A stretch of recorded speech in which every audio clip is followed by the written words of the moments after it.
In the shadows of history, Mary Magdalene's name lingers like a whispered secret. Why was she rewritten, condemned, silenced?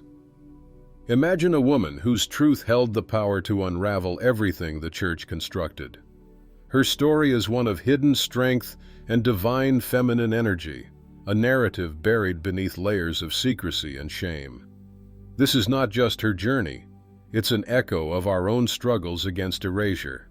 Throughout history, the figure of Mary Magdalene has been anything but straightforward.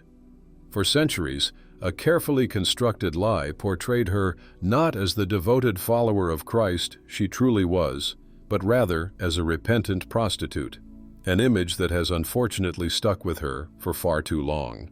This misrepresentation can be traced back to a pivotal moment in 591 AD, when Pope Gregory the Great delivered a sermon that fused Mary's identity with that of the sinful woman from the Gospel of Luke. In this single influential sermon, he reshaped her narrative, transforming her from Christ's trusted companion into a symbol of shame and moral failure. But why would Pope Gregory choose to redefine Mary so drastically? This wasn't merely an innocent mistake. It was a deliberate act aimed at controlling the narrative around female figures in the Church. In a patriarchal society, portraying women in such a light served to reinforce the notion that women were inherently flawed, needing redemption and guidance from men. By casting Mary as a fallen woman, the Church took away her autonomy, diminishing her role to that of a cautionary tale rather than a leader in faith. When we unpack this distortion, we see the implications ripple across centuries, echoing in the way society treats women to this day. By understanding the truth about Mary Magdalene, we reclaim not only her story, but also challenge the narratives that continue to define and constrain women in our lives. Let's take a deeper look at how such long-standing beliefs have shaped our understanding of femininity and virtue in the context of faith. Amid the familiar tales of the New Testament, the banned Gospels offer a tantalizing glimpse into the deeper dynamics of Jesus' circle, particularly through the lens of Mary Magdalene. In the Gospel of Mary, she emerges not just as a disciple, but as Jesus' closest confidant. These texts suggest she grasped his teachings on a spiritual level that few could fathom, a divine wisdom that set her apart. Imagine a vibrant discussion among the disciples, where Mary reveals profound insights into the nature of the soul and the divine, insights that completely challenge the status quo. Contrast this with the figure of Peter, often portrayed as the rock of the Church. His jealousy over Mary's understanding illustrates a bitter rivalry that played out in the shadows of early church politics. You can almost feel the tension as Peter dismisses her experiences and insights, insisting instead on authority based on traditional hierarchy. The early church's reluctance to acknowledge Mary as a leader not only silenced her voice, but also erased a significant piece of the narrative, a betrayal of a woman who offered wisdom that could illuminate the path of faith for many. In these discarded texts, we find a powerful reminder that the journey of understanding and acceptance isn't a linear path. It's often woven with the threads of jealousy, politics, and the struggle for authority. It's a stark reflection of our own battles with recognition and validation in a world that often favors conformity over individuality. As we dive into the story of the 7 demons, it's essential to shift our perspective. Traditionally, these demons have often been seen as manifestations of sin, but let's peel back that layer. Imagine them instead as 7 distinct layers of shadow Mary faced on her journey, a metaphor for the inner struggles we all encounter. Each demon, representing fear, doubt, grief, anger, insecurity, envy, and pride, can be viewed as a rite of passage, an opportunity for transformation and growth. When we confront our shadows, we're not just battling external forces, we're engaging in a profound dialogue with ourselves, wrestling with parts of our psyche that often remain hidden in the dark. This mirrors Gnostic initiation, where the journey to enlightenment is marked by confronting one's own inner darkness. Just as Mary transcended these layers, so can we. Picture it as a serpent rising along the spine, each demon shedding its skin, each fear and doubt dissolved as we become more aware of our true essence. This rising serpent symbolizes consciousness awakening. As we confront each shadow, we're set free, revealing a more authentic self beneath. The transformation isn't just about overcoming, it's about revealing the light already within us, the divine spark that casts away the shadows. By engaging with our personal demons rather than shunning them, we cultivate a deeper understanding of who we are. This process, while challenging, ultimately leads to profound spiritual growth. Just as Mary emerges whole, so too can we rise through our trials, transformed and evolved. In the ancient world, there existed a profound understanding of divine balance, one that fused both masculine and feminine energies into a harmonious whole. This balance is not just an abstract concept. It was represented in sacred teachings, with figures like Christ embodying divine love and Sophia embodying divine wisdom. Together, they teach us about the necessity of both forces in our spiritual journeys. Mary, particularly in her role within early Christianity, is a compelling representation of Sophia. Tradition suggests that she embodied not just the nurturing aspects of femininity, but the transformative power of wisdom itself. However, as the patriarchal church rose to power, the teachings surrounding Mary and her connection to Sophia became overshadowed.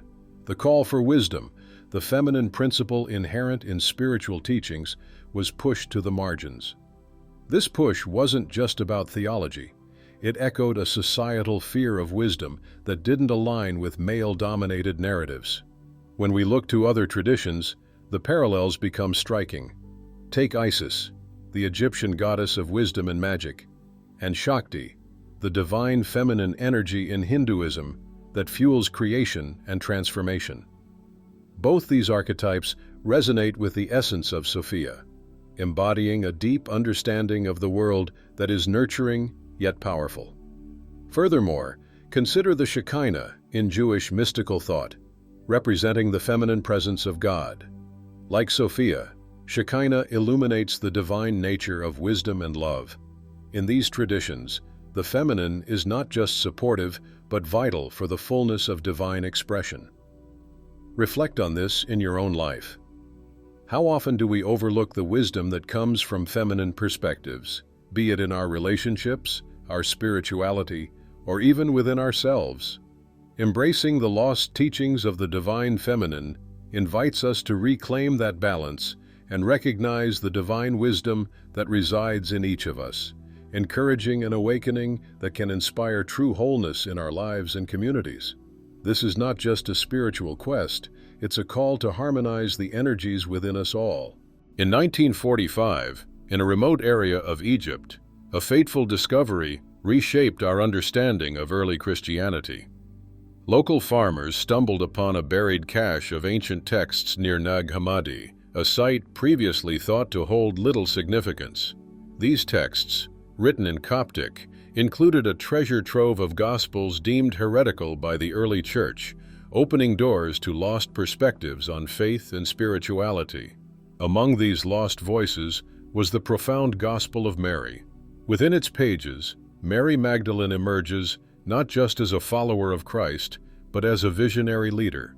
Her depiction is striking, an embodiment of clarity and wisdom, guiding her fellow disciples through the tumult of their fears. In a world where women were often sidelined, Mary's insights about the soul's ascent challenge the rigid doctrines of her time. She speaks of inner enlightenment, inviting them to seek knowledge beyond the material world, emphasizing that true understanding resides within rather than through mediating authorities. This message inevitably sparks tension, particularly with Peter, who represents the traditional hierarchy. A pivotal scene unfolds as Levi steps in to defend Mary's authority, a bold stand that resonates through the ages. His insistence on honoring her revelation symbolizes the clash between institutionalized faith and individual enlightenment. In that moment, we see not just a historical debate, but a timeless struggle, the battle for authentic voices in spirituality and the age-old desire to free oneself from the confines of dogma. It beckons us to reflect on our own spiritual journeys. How often do we silence our inner voices for fear of judgment? The Gospel of Mary serves as a reminder that true wisdom can emerge from unexpected places, urging us to embrace our spiritual autonomy in the quest for understanding. In the early days of what we now call Christianity, a fascinating and deeply personal conflict arose between two pivotal figures, Peter and Mary. Peter, often seen as the rock upon which the church was built, embodied the emerging institutional faith. In contrast, Mary represented a different path, one rooted in personal awakening and direct communion with the divine. The tensions between them were not merely ideological, they were deeply emotional. Peter, with his vision of a structured hierarchy, sought to create a community defined by order and doctrine. He believed that this structure would preserve the teachings of Jesus and guide followers through established channels. However, Mary's approach emphasized a more fluid internal experience of spirituality. For her, knowing God was not confined to rituals or church hierarchies. It thrived in personal experience and individual insight. As the church progressed, Peter's vision triumphed, leading to the establishment of a rigid hierarchy that ultimately marginalized voices like Mary's. Her teachings were branded as heresy, a tragic consequence of prioritizing institutional authority over authentic spiritual discovery. This moment marked the fundamental division between external religion and the internal knowing that Mary exemplified, a split that resonates with many today as we navigate our own spiritual journeys. An internal longing for connection clashes with externally imposed beliefs, creating a struggle that still echoes in our hearts. In the quiet act of Mary anointing Jesus, we encounter a sacred ritual of profound significance, one that transcends mere tradition. This moment symbolizes the transmission of light, a divine initiation that speaks to the heart of spiritual legacy.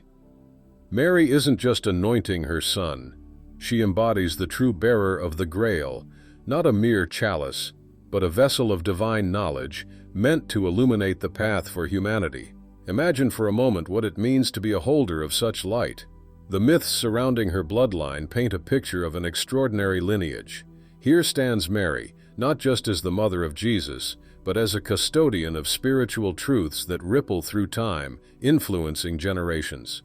Her descendants, often shrouded in mystery, became the stuff of legends, woven into the very fabric of history, from the mystical hills of southern France to the sun-kissed valleys of Europe. This isn't just about royal bloodlines or historical claims. It's about the essence of wisdom and enlightenment passed from one generation to the next. Each story about her offspring carries a hint of that divine spark, reminding us that we are also vessels of our own light. Just as Mary cradled sacred truths, so too can we embrace and share our own unique gifts with the world. Her message was revolutionary, resonating with the core belief that every individual has the capacity to connect directly with the divine. No priest, no temple, no mediator needed. This radical idea was not just a spiritual awakening. It was a direct threat to the established power structures of the Church, which had cultivated a reliance on intermediaries for centuries. Imagine a world where every person, regardless of gender, could commune with the source, bypassing the traditional gatekeepers. Women, often relegated to the sidelines in spiritual matters, found empowerment in this new perspective. It was a declaration that they, too, had the right to spiritual authority, challenging centuries of oppression. In response, the Church recognized the urgency to suppress such teachings. By maintaining control over faith and gender roles, they could reinforce their authority, keeping the masses compliant and dependent. This suppression didn't just stifle voices, it created a culture of fear and obedience, ensuring that the old order remained intact. Consider how deeply this impacts our understanding of faith today. The echoes of that fear still resonate, reminding us of the courage it takes to reclaim our spiritual autonomy. Throughout history, The story of Mary has often become emblematic of a broader silencing that women have experienced across spiritual narratives. As her voice faded into the background, so did the essence of the divine feminine, overwhelmed by doctrines that prioritized obedience and guilt over empowerment and grace. This shift didn't erase her timeless significance. Instead, it transformed her presence into something obscured and misunderstood. Yet, if we look closely, symbols of Mary linger in the corners of cathedrals and in sacred art. Consider depictions of a woman with a jar or vessel, a powerful reminder of creation and nourishment. Often misidentified as representations of Mother Mary, these images hint at a deeper truth: the resilient spirit of the divine feminine persevering beneath layers of history. These remnants speak to us, inviting us to reclaim a sacred narrative where balance, beauty, and strength are rightfully honored. In medieval tales, it's said that Mary Magdalene fled to the sun-drenched hills of southern France, carrying with her sacred knowledge that could alter the course of history. This journey sparked whispers of a hidden bloodline, one intertwined with the very essence of love and wisdom. The Cathars, a sect known for their spiritual beliefs, saw her as a symbol of divine feminine power.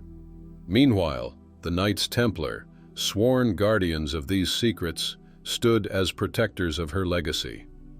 Many believe that the Holy Grail wasn't a physical cup, but rather this living lineage, a testament to Mary's teachings and values. As you wander through the majestic French cathedrals, notice how many of them are adorned with symbols representing this hidden wisdom. They beckon us to look beyond the surface, to connect deeply with the divine feminine, and embrace the sacred teachings that continue to resonate through time.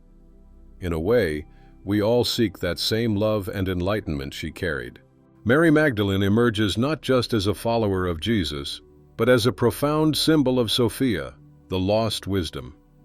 In Gnostic traditions, Sophia represents the essence of divine wisdom, often portrayed as having fallen from the divine realm. Her journey mirrors Mary's own. Both are on a path of reclamation and reunion with the divine. When we consider Mary as Sophia, we uncover a deeper narrative. Just as Sophia seeks to restore creation by bridging the divide between spirit and matter, Mary embodies this healing. She transcends societal expectations to reclaim her own truth. Her presence at the crucifixion and resurrection signifies a powerful transformation, a journey from exclusion to empowerment. This echoes within us too. Many of us have felt fragmented, caught between our own dualities, mind and heart, body and soul. By embracing the wisdom of Mary, we can reconnect these aspects, finding balance in our own lives. Her story invites us to explore our own inner Sophia, encouraging us to reclaim our lost wisdom and restore harmony within ourselves. As the dawn breaks over the quiet tomb, Mary stands alone, her heart heavy with grief. She gazes into the empty space where her beloved teacher once lay, a whirlpool of confusion and sorrow swirling within her. Suddenly, behind her, someone calls her name, and as she turns, her eyes widen. It's Jesus.